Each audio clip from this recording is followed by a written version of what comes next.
Pour aborder la problématique, pas la problématique, le thème du Code du travail, c'est une belle façon. J'aime votre intervention. Parce que, on pourrait vouloir réduire, le débat du Code du travail, sur l'article, je ne sais pas lequel, 45, puis etc. D'ailleurs, et comme peut-être des organisations le font, puis c'est facile de syndicaliser. 11 leur cadre, 7 leur cadre, blablabla. Bon. Le syndicalisme, là, au Québec, était un véhicule essentiel. On a des entreprises anglophones, des entreprises anglo-saxonnes. Qu'est-ce qu'on fasse? C'est une réalité auquel on est confronté. Les francophones étaient draveurs, ils coupaient du bois, ils emmenaient ça sans Saint-Maurice, à la Consolidated Batters, puis les exemples sont nombreux. Moi, dans mon comté, à Saint-Jérôme, la Dominion Knitting, c'est la même affaire. C'était ça, l'économie.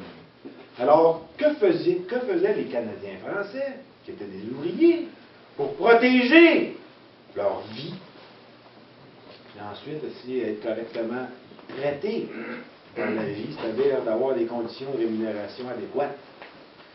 Ils se sont affirmés. D'ailleurs, ça, c'est peut-être aussi quelque chose de bon que les Anglais nous ont laissé. Il y en a qui prétendent nous ont laissé la démocratie. C'est vrai. Mais c'est sûr, là, les Anglo-Saxons aussi, ils ont fait bien des choses dans la vie, heureusement, comme tous les grands peuples. Là. Mais ils ont inventé aussi le syndicalisme.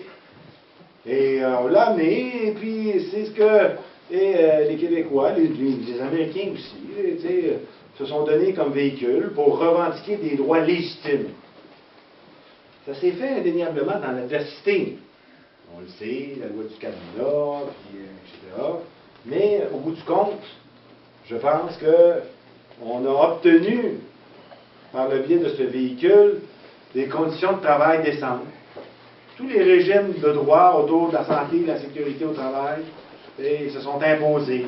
Mais là aussi, encore, parce qu'il y a eu des représentants et des représentantes du Parti québécois qui ont milité pour ce genre de valeurs.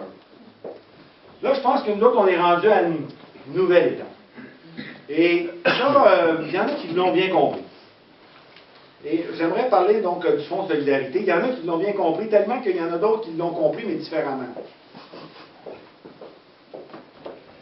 Bon, peut-être que certains d'entre vous le savent, mais moi, Brian Mulroney, ça fait des décennies que je le connais. C'est un avocat, il y a évidemment la commission enquête, etc. Mais M. Mulroney, c'est lui avec Louis, c'est Louis, qui ont créé le Fonds de solidarité. Là, je disais que le gouvernement fédéral, peut-être qu'il ne le croit pas parce qu'ils veulent abolir le 15% et de crédit d'impôt. Au Québec, il demeure. Il y a toutes sortes de choses qui sont produites autour du Fonds de solidarité. Mais ça, c'est la même affaire tantôt. C'est pas parce qu'il y a eu des problèmes qu'on doit jeter le bébé avec l'eau du bain. C'est un véhicule qui, selon moi, est extrêmement important. C'est un véhicule qui est d'autant plus important qu'il permet aux travailleurs, aux organisations syndicales, de bien saisir en quoi consiste, c'est dommage, mais c'est comme ça, les deux réalités économiques des entreprises. Et c'est parce que nous avons ce dialogue, d'ailleurs, tout à l'heure, on parlait de ça aussi en réunion avec le gouvernement libéral, c'est une rupture de dialogue. Mais parce que nous avons institutionnalisé ce dialogue, parce que les employés, les travailleurs peuvent dorénavant, par leurs représentants, aussi participer à la gestion de l'entreprise. C'est comme une autogestion des années 70 qui a évolué, mais à l'intérieur d'un système capitaliste. Là, je vous dis, moi, là, Jean-Paul Sartre, s'il était communiste quand il était jeune, quand il a vu ce que Staline a fait, il a comme changé de bord un peu. Alors là, on vit dans un régime capitaliste, ça ne veut pas dire qu'il est toujours fantastique, mais ça ne veut pas dire non plus qu'il est catastrophique, parce que l'histoire va démontrer que malheureusement, trop souvent, d'autres régimes n'ont pas été en mesure de créer autant de richesses et autant de liberté. On dira qu'est-ce qu'on veut, mais probablement qu'on a plus de liberté ici au Québec ou en régime capitaliste qu'ailleurs. D'ailleurs, il faut voir éventuellement que ceux qui étaient dans un environnement semblable ont voulu en sortir.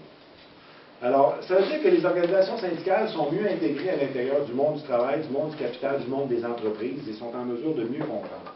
Ce qui m'amène à répondre à votre question, est-ce qu'on a vraiment besoin, à l'heure actuelle,